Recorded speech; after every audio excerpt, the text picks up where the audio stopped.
गुजरात के साबरकांठा के धरोई डैम पर पर्यटन को बढ़ावा देने के लिए एडवेंचर फेस्ट का शुभारंभ किया गया।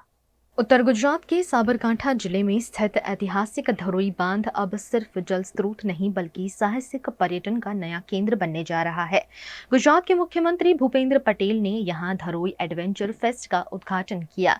ये उत्सव आज से शुरू होकर आगामी 45 दिनों तक जारी रहेगा और पर्यटकों को रोमांचक अनुभवों से रूबरू कराएगा। इस आयोजन को राज्य का पहला और देश का सबसे लंबा एडवेंचर फेस्टिवल माना जा रहा है।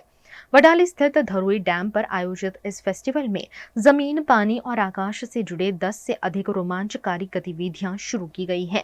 इनमें parasailing, power boating, para motoring, पर्वतारोहण, ट्रैकिंग, माउंटेन बाइकिंग और साइकिलिंग प्रमुख आकर्षण है। આજથી ધરોઈ એડવેન્ચર ફેસ્ટની શરૂઆત કરવામાં આવી છે।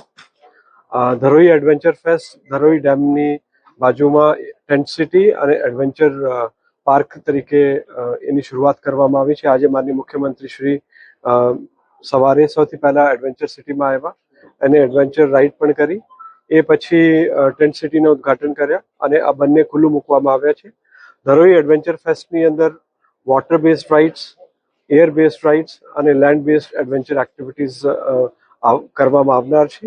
લગભગ 80 થી 90 અલગ અલગ રાઇડ્સ અને ઓપરેટર્સ આ તમામ સમયગાળા દરમિયાન અહીંયા હાજર રહેશે અને તમામ પ્રકારની જે એડવેન્ચર એક્ટિવિટી છે ધરોઈના પિક્ચરિસ્ક બેકગ્રાઉન્ડમાં આ છે। એની અંદર motor boat, speed boat, jet skis અને એર માટે જે પેરામોટરિંગ, હોટ એર બલૂન, આ તમામ પ્રકારની એક્ટિવિટીઝ, ઝિપ લાઇનિંગ, ઝોર્પિંગ, આ તમામ પ્રકારની એક્ટિવિટીઝ પ્લાન કરવામાં આવી છે।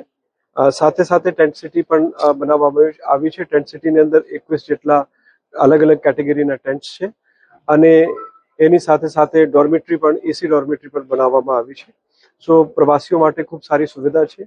સર્કિટ રૂટ્સ અલગ અલગ પ્રકારના ક્રિએટ કરવામાં આવ્યા છે કે જે લોકો અહીંયા આવે સવારે, સાંજે, દિવસે અલગ અલગ પ્રકારની એક્ટિવિટીઝ માણી શકે, પછી અહીંયા રોકાય તો એ અલગ અલગ સર્કિટ્સ ઉપર તરંગા હિલ છે, વડનગર છે, પોલો ફોરેસ્ટ છે, અંબાજી છે, આ તમામ જગ્યાની પણ મુલાકાત સાથે સાથે લઈ શકે છે। સો ધરોઈને એક અલ્ટરનેટ ટુરિસ્ટ ડેસ્ટિનેશન તરીકે આપણે ઊભા કરીએ છીએ, વિકસિત કરીએ છીએ। આપ જોઈ શકો છો અત્યારે આપણે જે વિસ્તારમાં છે ડાઇક 2 છે, ડાઇક 2 ની બાજુમાં આ તમામ ગતિવિધિઓ શરૂ છે। ડાઇક 1 ના જે એરિયા છે ત્યાં ધરોઈનું આખું જે એડવેન્ચર અરીના જે કાયમી વ્યવસ્થાઓ છે એ અત્યારે ત્યાં બાંધકામ ચાલુ છે, એટલે આપણે ડાઇક 2 ની વિસ્તારમાં આ તમામ ગતિવિધિઓ રાખી છે અને આવનાર સમયમાં આખું ધરોઈ ડેમ રિજનમાં ખૂબ અલગ અલગ પ્રકારની હોટલ્સ, રેસ્ટોરન્ટ્સ, અનેક પ્રકારના ગતિવિધિઓ, એડવેન્ચર સ્પોર્ટ્સ, આ તમામ ગતિવિધિઓ કાયમી તરીકે અહીંયા ઊભી કરવામાં આવનાર છે।